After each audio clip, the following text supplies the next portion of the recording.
దీనికైతే మనము పెయింట్ వేసుకుందాం. ఈజీ అనమాట పెయింటింగ్.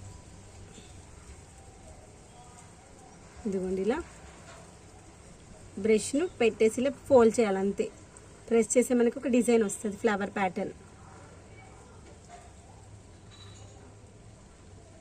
చూసారా?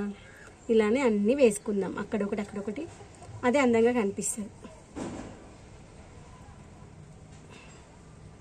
బ్రష్ని ఇలా ప్రెస్ చేస్తే మనకు అక్కడ ఒకటి డిజైన్ వస్తుంది అనమాట అంతే.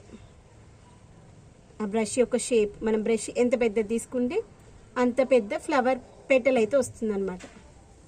ఇదిగోండి, చూడడానికి ఈజీగా ఉంటుంది, చేయడానికి ఈజీగా ఉంటుంది, చూడడానికి అందంగా ఉంటుంది అనమాట. మనకు ముగ్గులు రావు అనుకునే వాళ్ళం కూడా ఏముంది, బ్రష్కి పెయింట్ని అద్దుకున్నామా ఇలా ప్రెస్ చేసామా అంతే.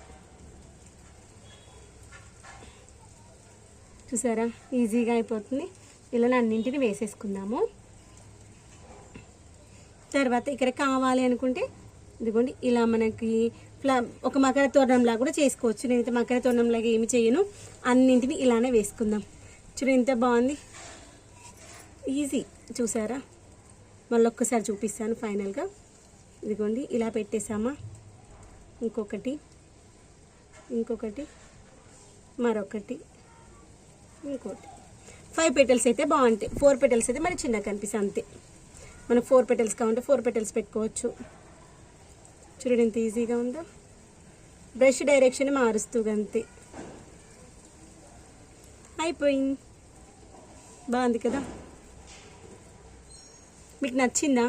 నచ్చినట్లయితే ఇలా మన దగ్గర ఉన్నటువంటి కుండీలకు కానీ, వాటర్ బాటిల్స్ కానీ ఇలా అందమైనటువంటి డిజైన్లుగా తయారు చేసుకోండి.